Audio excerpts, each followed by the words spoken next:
So on the screen, you're going to see a comparison between an absolute value equation, which is the first equation here in red, and then two absolute value inequalities, so the green and the blue inequalities.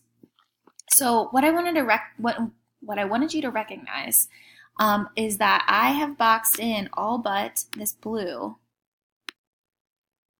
6. Okay, so the reason why I've done that is because we want to consider distances away from 0, which is the definition of an absolute value. So if I create just a quick number line here, here's 0. There are two values that have a distance away from 0 of 6. Those two values are -6 and +6. So we're going to make that try to look the same. And there it is. So those two values have a distance away from 0 that are the same, and they happen to be 6. Okay, so those have the same distances.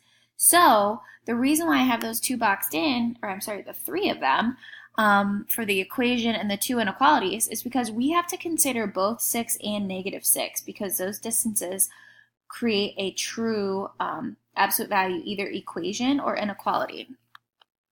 So just a couple of things to consider whenever you're working with an equation. The first thing, you know it's an equation because there's an equal sign. So when you see an equal sign, then you know you don't have to worry about creating an inequality because it's an equation. And you also just have to make sure that you recognize that you are splitting both of those distances into two separate equations. So the order in which you do your equations does not matter. So I've created the -6 side first and the +6 side second. It does not matter at all.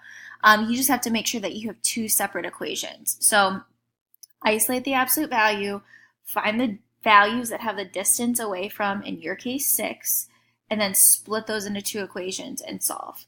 Okay, so I'm going to move on now to inequalities. So if you notice, when we look at the green and then the blue, those are both two different types of inequalities.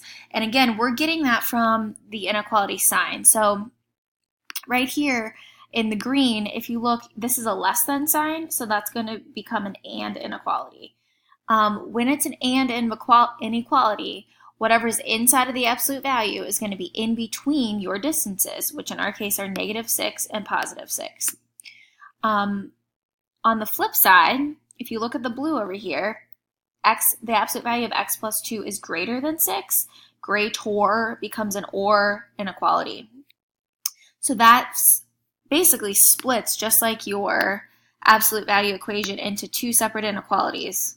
So you would have x plus 2 is greater than 6, which is the exact problem that we just had, or I guess I should say, or x plus 2 is less than -6. Okay, so obviously you understand that because we've been doing these for about a week or so, that you are going to have, in terms of inequalities, you're going to have your solutions graphed on a number line and the solution's also written in interval notation. And again, the reason why you know that is because you have an inequality. When we have an equation like we did in red, you do not have to do that. So hopefully this kind of clears up some misconceptions or just helps you as you're starting the review for the Unit 1 test.